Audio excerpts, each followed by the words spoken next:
哎呀，一上来就这么劲爆吗？台湾不同统一方式对将来的内部治理有何影响？这个请教一下金老师吧。您有那个耳麦？我就这个耳麦啊。那个是这样的，就是坦率讲啊，这个评估挺难的。那个我看我们网上有不同的看法啊，有人认为呢，当然还是和平统一好。我看中央也是这个意思。那个因为和平统一好像至少统一过程成本比较低。但也有人认为呢，从那个长期治理角度来讲，可能是武力统一好。这个因为武力统一啊，就是长痛不如短痛。这个震慑一下，反倒后面好办。因为香港是个教训嘛。那个香港这个回归祖国了以后，他很多人不服啊。不服就尽给好处啊，这个没有那个严厉的面孔啊，他不服，是后来反正还得再出国安法，所以反正有两派那个。那金老师您认为呢？我还是就是跟着党中央走吧，最大努力。好的。第二个问题想问一下范老师，因为您是研究制度的，那么您觉得美国国内的主要矛盾是什么？这个矛盾到了什么程度了？对，它通过这个能不能解决？对，其实刚才金老师的演讲里边已经把美国的这个主要矛盾都列出来了，其实都是非常深刻的矛盾。今天我觉得不太看得出美国能解决这些矛盾，但是我再补充一个啊，就是因为我研究这个国家的发展嘛，我提出了一个概念叫公司国家。就是从这个中世纪末期的这个意大利啦、热那亚啦这些小国，一直发展到后来荷兰到英国，它逐渐产生了一种就是国家的股东通过代议制来控制这个国家的这样一种国家形态。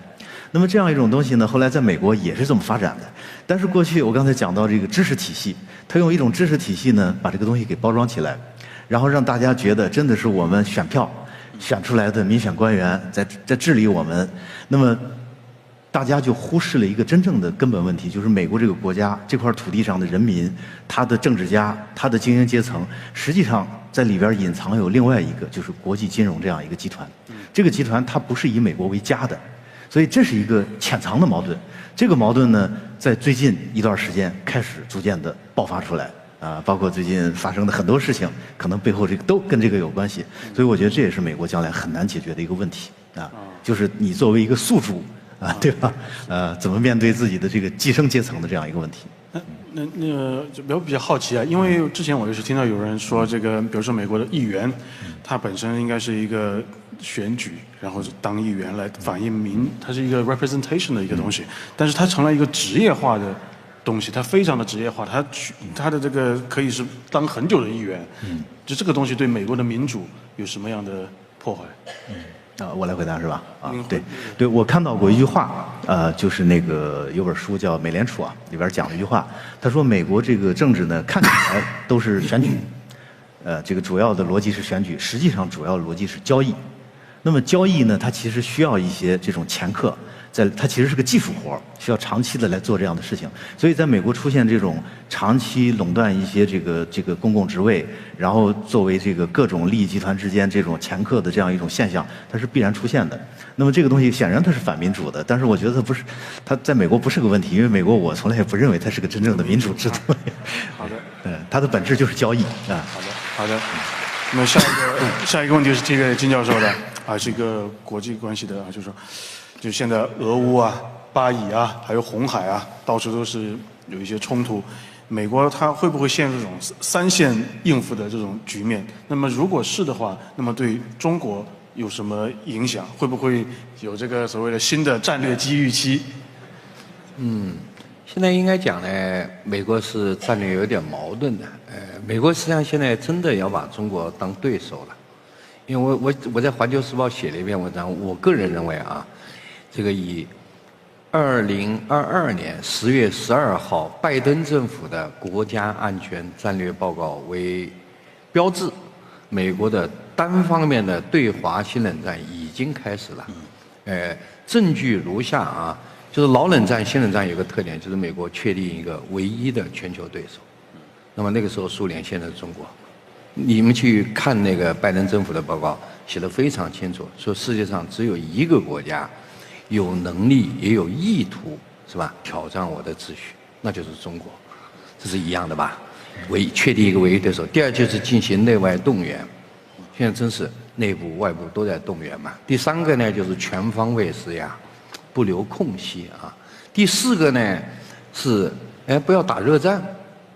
这个当时呢跟苏联搞缓和，现在天天拉到中国搞军方对话嘛，要搞一个护栏，英文叫 guardrail。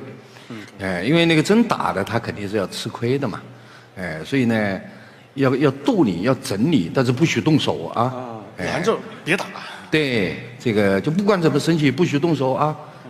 这就是护栏嘛。护栏目的就是要限制在新冷战这个矛盾，就不能搞到热战，知道吧？所以这4个跟是老冷战一样的嘛，所以我的结论就是美国单方面对华新冷战已经开始了，但是中美双边的新冷战还没有，原因呢就是第一个中国脾气好，中国忍是吧？忍功特别好，不是一般的好，要不像老毛子，老毛脾气不好的嘛，踢我一脚肯定揍你2拳，中国只要还有一点空间可以腾挪躲闪啊，我们就不打，这是一个特点。我们没有应战，有点像那个诸葛亮挑衅那个司马懿，抓的那个蜀国的俘虏内裤啊，在那摇啊，司马懿就睡觉不理他。我们现在这么一个招，我们没应战啊。第二个呢，美国的内外动员并没有完成，是吧？内部有些势力并不同意新冷战嘛，比如说那个加州的州长纽森。是吧？到上海来了，到深圳去了，中国感觉挺好啊。他不愿意打新冷战，还有一些企业家不愿意嘛。埃隆·马斯克肯定不愿意啊。对。是咱们上海救了他嘛？他本来就死过去了。对。是吧？上海一救，哟，成了首富了，是不是？所以他不愿意啊。所以他内部就没有太整合，外部也一样的。你看，美国老要那个东盟选边站，东盟就不同意，说老子中立。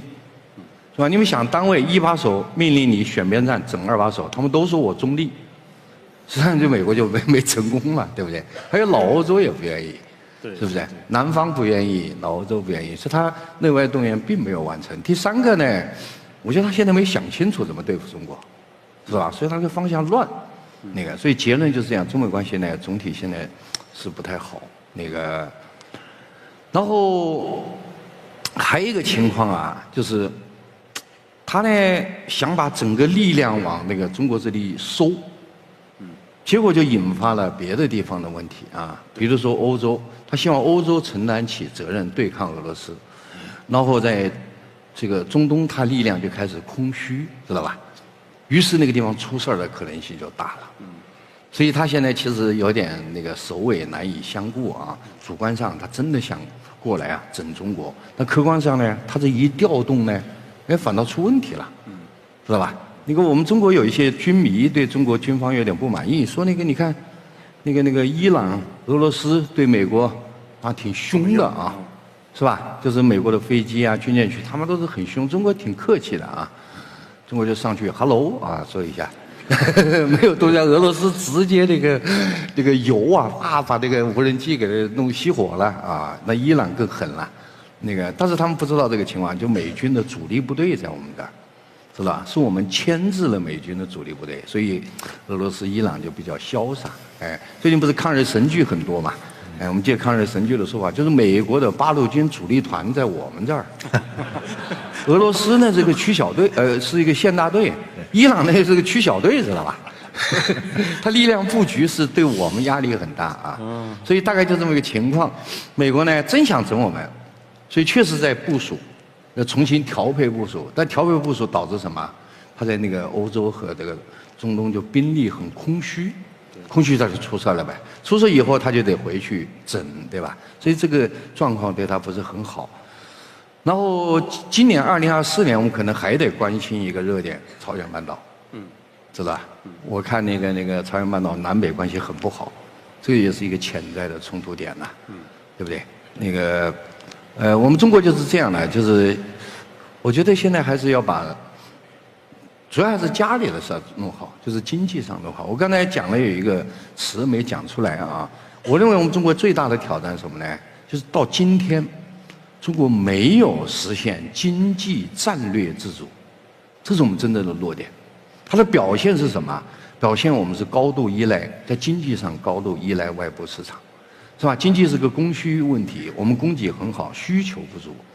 结果是什么？结果我们是很荒唐的一个现象。我们14.1亿人，其中呢接近9亿劳动力吧。我想在座的啊，包括我们3位，我们都是劳动力，对不对？我们工作都很辛苦。有人到欧洲、到美国跑一跑，应该知道他们比我们潇洒吧？我们东亚国家内卷很厉害的呀。结果呢，我们啊天天996，累得像个鬼似的，是吧？很多人还很穷，哎，然后结果我们每年生产出世界上啊规模最大的商品，而且最价廉物美的商品，而且还有一个优点啊，我们以前说的不多，以后要多说，商业信誉最好。比如说老外到咱们上海啊订一批货，下个月15号交，肯定给你交，加班加点。那这个老外要傻了，跑到印度去那傻眼了，我告诉你，下个月15号去拿货的时候，他说还有这个事儿，知道吧？这是真实情况啊。咱们这个做得很好，可是你看有个荒唐的事发生了，我们消化不了，是不是还得求着美国买？然后为了让他买得爽吧，还补贴，这每年有接近2万亿出口退税啊，是不是很荒唐？我们40亿穷人呐，年年补贴那个3亿肥头大耳的美国人呐，然后他糖衣吃进去，炮弹吐出来，他赚了便宜还骂你，还打我们，可笑吧？哎，这个荒唐现象后面就是我们需求不足，没有实现从需求意义上没有实现真正的经济战略自主，这是我们真正要解决的。这个要解决，我们什么都不怕了。这个要不解决，是我们一大软肋。谢谢金老师，非常好的回答。唯一不解的一点就是，您为什么比喻我们都拿什么司马懿啊？为什么这样比喻？好像我本蛮夷，是吧？接下来有个问题想问一下范老师啊，因为您刚才提到一个，就是说，内部秩序的投射投到外部的秩序。那么，之前我看那个美国有一个教授 Jeffrey Sachs， 他有一个演讲，他就说。在很久以前，什么亚里士多德刚才提到的那个时代，什么孔子和东方西方，大家都讲的是美德，对吧？讲的是公德。但是呢，从16世纪以后啊，从什么尤其是英国的崛起，什么亚当·斯密了，然后这个他们欧洲这个什么那个叫什么新教伦理啊，这等等，就是以包括后来尼采说上帝死了，那上帝死了就是我最大呀，就是一切都是以私利、自私自利是最大的美德。那么这样的秩序建立下来的东西那理所当然就诞生了现在的这个资本主义啊，这一整一套东西。那么整个思想范式的变化，所以这个价值导向的变化，所以政治的目的呢，它就不是要去主动去创造善，而是在某种程度上兜底一个不要太恶，可以恶，但是不要太恶，对吧？所以在这样的情况下，这个南方国家以及全世界其他的人民，我们最需要的什么样的秩序？然后中国能为这样的新的秩序能提供什么样的公共产品？我想请教一下范老师。你讲到的西方它主导的这样一套哲学、一套思想，它实际是一个特定群体的。这其实刚才金老师也讲到。就是从13世纪之后崛起的这个新兴资产阶级，他面对的是一个传统道德的铜墙铁壁，啊，基督教、伊斯兰教，然后在中国碰到我们儒家这样的东西，所以他首先要做到的一件事情，就要把传统的道德打倒。然后你看看近代所有的哲学，都是它的这个终极的目标，都是为了论证私利的合法化，合法性，对吧？所以它一定要产生这样一种思想。那么它跟现代资本主义的发展是相辅相成的。我们中国能够提供什么智慧呢？我经常在想这个问题啊，就其实资本主义啊，它不是一个很特殊的东西，它其实是人性深处一种很普遍的东西。问题不在于我们经常会问中国为什么没有产生资本主义萌芽，其实这个问题应该反过来问，为什么我们中国能够成功的克制资本主义萌芽？其实不光中国，你包括基督教世界、伊斯兰教世界、这个印度教、这个婆罗门教世界，它都在历史上曾经非常成功的制约了这样一种东西。对吧？你像包括我们中国这个春秋战国时期，资本的力量非常强大，然后到了这个秦汉，一直到这个汉武帝之前，这个上欺君而下虐民，这帮人很厉害的啊。但是最后呢，他成功的被一种传统的这个政治道德、政治价值把它给约束住了。那么，所以我们是有这样一种经验的。我们今天面临了一个新问题，就是我们一方面既要约束这种人性最深处的这种自私，另一方面又要利用它能够激发出来的这种创造性，这是我们面对的一个大问题。我觉得今天我们还远远没有解决好这个问题啊。实际上，我觉得人类未来可能都要好好的思考这样一个问题。另外，我还能不能再补充一下刚才那个问题？刚才金老师讲的，我非常认同啊。就是现在美国它会不会给中国带来一个这种战略机遇期啊？我补充一句，我觉得应该这个会的。但是呢，今天这个战略机遇期对我们来讲，没有911之后重要了。而且从我个人角度来讲啊，我反而觉得现在这个暴风雨来的挺及时的。大家想想，如果这个美国对中国的这种单边的这种冷战，如果10年前开始，我们可能位置要比今天痛苦得多；如果10年后开始，也比今天痛苦得多。为什么？比如像进入这个人工智能、大数据这样的时代，如果我们抱着这种依附性的心态，再浑浑噩噩的发展10年，到那个时候可能真的立足之地就不像今天这么稳了。谢谢谢谢两位老师的分享。